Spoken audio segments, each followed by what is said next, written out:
In the other game, this is going to be 6:53, 6:54. Gonzaga and UConn from lovely Las Vegas. Right now, we're seeing a mix of 1.5 and 2 in the market. Seeing a lot of the 1.5s that were maybe there a little bit earlier turn to 2s. And your total on this game, it is anywhere between 153.5 and 154. And it's a circumstance where I did set my total at a 154. And DraftKings opened up this total at a 151.5. This has been very much steamed up.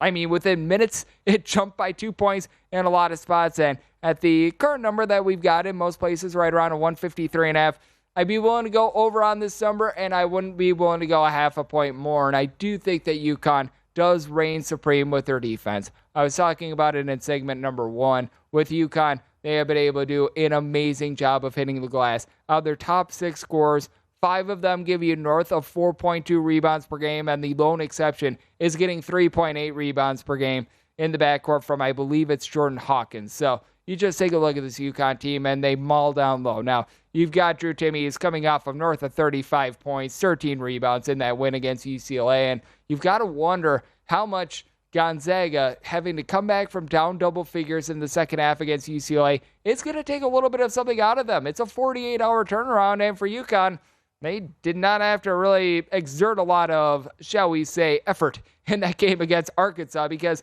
they were able to run and hide with that game. For Gonzaga, you've got all sorts of three-point shooters for this team. Julian Strawther, who hit that big 3 against UCLA. He's been able to shoot north of 40% from 3, 15 points, 6 rebounds. Anton Watson, over the last 14 games, he's been able to supply Gonzaga with 7 rebounds. He's able to give you about 13 points. Has been stepping up with the defensive side of things. And for Gonzaga, is this defense one that you're going to be necessarily hanging your hat on a ton? No, but they have allowed 73 points or fewer, now 6 out of their last 8 games. Meanwhile, you've got a UConn team that they rank 9th in the country, or at the very least they did going into their game against Arkansas. In terms of points scored on a per possession basis, 13th in terms of points allowed on a per possession basis going into that UCLA game. Gonzaga, 175th in the country in terms of points allowed on a per possession basis. I do think that that is very massive in this spot. UConn has a little bit more depth with someone like Donovan Clingan, who is able to do a great job down low, being able to give you 2 blocks per game.